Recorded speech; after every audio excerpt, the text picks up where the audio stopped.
for our first meal is I'm going to be doing some pork chops. These are the thin ones. It's about that thick. I'm going to throw them in a pan and fry them up in coconut oil. I'm going to season them with avocado oil, just kind of glaze it over there, garlic, and some onion powder. So what I have here is I have some leftover broccoli and a whole bag of one of these 12 ounces of cauliflower from Walmart. And we're going to be making some broccoli, cauliflower, mac and cheese is what I'm going to call it.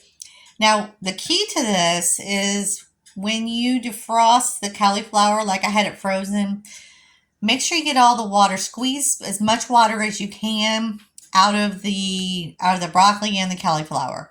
That will help with your mac and cheese not being so liquidy, and will actually help with the crispy part on the top, which you'll see at the end.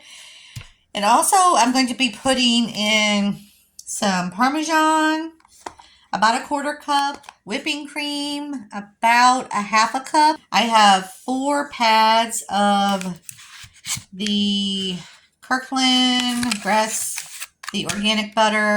I shredded up some extra sharp Cabot cheese, and also I mixed in with it the Old Crop extra sharp cheddar cheese. This makes a difference with me. If you put 2 types of cheese in there, you can use any shredded cheese you want. I just happened to get this brick, and I usually shred it myself. It's just cheaper that way. And that is all. I do have some sour cream. I haven't decided if I'm going to put that in there yet. I'm just going to kind of mix it up, taste it. I'm going to put seasonings in it, garlic, onion powder, and salt and pepper. And then we're going to put this in the air fryer at 385 for about 20-25 minutes. I also haven't decided if I'm going to put this goat cheese in there as well. I might save this till later. Just sprinkle it on top of the mac and cheese. Before you put it in the air fryer, I forgot to mention this before, but make sure you cover with the heavy whipping cream. Make sure you cover all of the cauliflower and the broccoli, just so it won't dry out in there. Most likely it won't dry out because of the liquid that it will produce as a vegetable in there. So anyway, I'm going to go ahead and put the cheese on top of here, mix it in again, and then we're going to pop it in the oven. I've got all the cheese mixed in. That's what it looks like with all the cheese before it melts.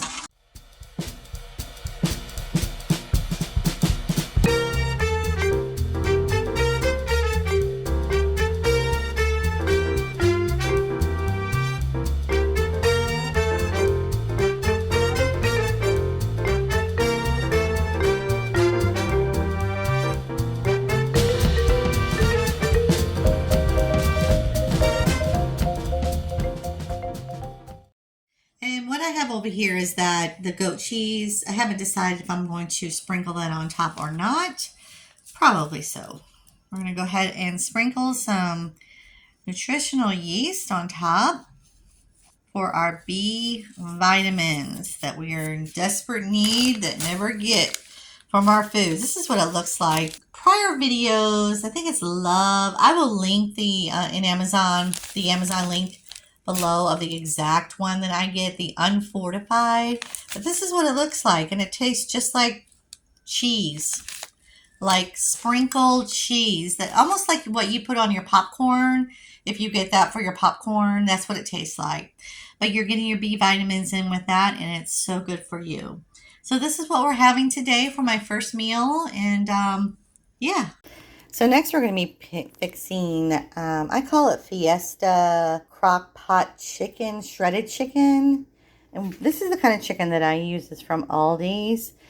Super delicious chicken. I don't buy the Tyson. I just try to get organic. If I'm going to go lean, I'm going to go organic. So that's the key with me. So lean, organic is where I go. So we're going to go ahead and put these in the crock pot. I already have my crock pot ready to go, all cleaned out and everything. So here are the ingredients we're going to be using. I will have the recipe below in the description for you. And I'm going to be using this mainly for our like street tacos we're going to be fixing. Doesn't that sound delicious? So I have garlic, cayenne pepper, chili powder, salt, and pepper, and some onion powder. We're also going to be adding kind of what I call the secret ingredient is pico de gallo, and also some salsa. The rest of my salsa that I have here, I'm just going to go ahead and use the rest of that. It's probably about a 1/4 cup. And I'm also going to put about a cup of chicken broth in here. And this is the kind that I get from Aldi's. I'm going to go ahead and I'm going to eyeball it with the 1 cup because I know I've fixed this many times where I know what a cup is. So you just barely want it, the chicken, if this is your first time fixing this, you want your chicken to barely cover because they will produce water as they cook. And you're going to be cooking this on low for about 6 to 8 hours. And then if you want to have it, sooner, cook it on high for about 4 hours. We're going to go ahead and add the pinko. Love pinko. Gotta have that with everything, I feel like. The salsa. And this is regularly what I put in our beef tacos. And I usually eyeball this. I love garlic. And I think what I'll do is I have some fresh garlic as well. I have cayenne pepper here. I'm just going to do a little smidget of cayenne. Just give it a little bit of a kick. If you like the buffalo style, this is our chili powder. This is our salt. And you do you with the spices. I like a lot of spices. This is our onion. And I think what I'm going to do when I get this kind of mixed up, or just kind of covering the chicken, get it all mixed up well. And I think I will add about 3 cloves of garlic as well to cook in there. And I will just set those on top. See you when it's done. So while my chicken is cooking for our dinner, it's got about 5 more hours to go. Like I said, I do intermittent fasting, and today was about a 20-hour fast. So I feel really good. I drank some water with a little bit of salt this morning. I had a little bit of headache when I woke up, but I wasn't hungry when I first woke up. Usually I'm not, but yeah. And that's where you'll get your intermittent fasting benefits from. Like I said, if you want the full benefits, I would definitely do some like a 10-minute HIIT or some walking in the morning to get full benefits of intermittent fasting, cell turnover. Intermittent fasting is so wonderful for helping with hunger, helping with inflammation, with pain in your body. You will feel so much better if you incorporate that in with your plan or whatever you're doing. WW, any kind of diet plan, any kind of low carb will help with that. So what I'm having here is I'm going to have a little bit of a shredded iceberg, and I'm going to eat this before it goes bad. It looks like some of it is going, I think it's good. This little shredded iceberg that I get from Walmart is a go-to for sure for our street tacos, for anything that we want to incorporate. But I'm making a taco bowl today with actual chicken that I fixed last night. And this just has salsa, some spices, and I just browned it in a pan. So it's basically, but yeah, that will be my protein. I also got a couple of jars of olives here that I'm going to not finish off, but there's one that's a little bit empty there. But put a couple of these, maybe 5 or 6 of these olives. I've got the bigger ones. I just haven't decided which ones I'm going to eat on there, but I eat a lot of olives every week. I also have the sugar-free coleslaw dressing that I'm going to put in there that you can tell that it's almost gone, but the specs on this are really good. 0 carbs, you know, 000 down their lane. It's got 80 calories for 2 tablespoons. That's about how much I use. But this is really, really good. If you're looking for a low-carb dressing, G-Hughes never does wrong. You know, he has the ketchup, he has the barbecue sauce, he has all of that. If you never tried it, it's just a little tad higher than your normal, you know, ketchup, but the benefits of the return that you get from just having no sugar in your kind of your dressings and your barbecue sauce is a plus. I also am going to put a little bit of my lemon juice that I get off of Amazon. I will have this posted below, but this is the most delicious lemon juice I have ever tasted. If you ever watched my prior grocery hauls, I have talked about this lemon juice a lot. I'm going to put a whole avocado. I usually only do a half, but I'm going to do a whole for good fats. And then I also have some Gouda. I'm going to take about maybe half of this brick here. I'm going to shred it and put it in my lettuce bowl. So that is it for my lettuce bowl that I'm going to be eating today. I'm also going to heat up this chicken as well. This is the, I took some chicken out of that big thing that I have, that bowl that I had it in there. I wanted to show you guys the serving size that I usually do for my protein. This is a ramekin that you can get anywhere in any store.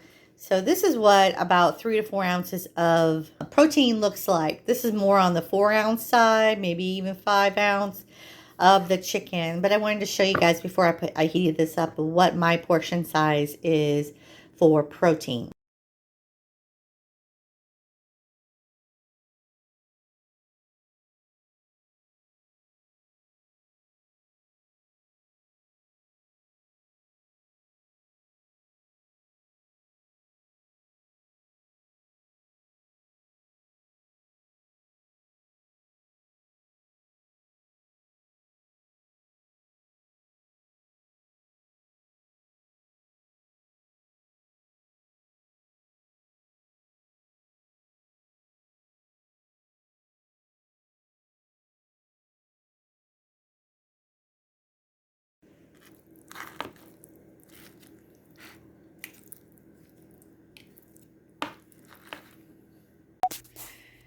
OMG, you guys, this smells like a dream. Look at this. Yeah, I'm chopping it up with one of these, what do you call it? Like for burger meat, whatever. I'm just basically going through here and shredding it up. Oh my gosh, if you could smell the house right now, it smells like a dream. It's so moist. Sorry. Moving the camera everywhere. I'm just so excited. I can't wait to bite into this, and I think my son's going to have some too, but man, look at this. And that's what the juice looks like when it's done. Oh, it's fogging up on me. But yeah, I will put the recipe in the description below. I hope you guys enjoyed this day of eating. Yes, indeed. You could do this with pork, like the pork butt, and a roast. You can do the same thing with that, which I actually bought a roast yesterday, and I'm going to do the same thing for meal prep this week. But just make sure you subscribe for more on low carb, and like and share this video, and I hope you guys have a great rest of the week. See you later. Bye.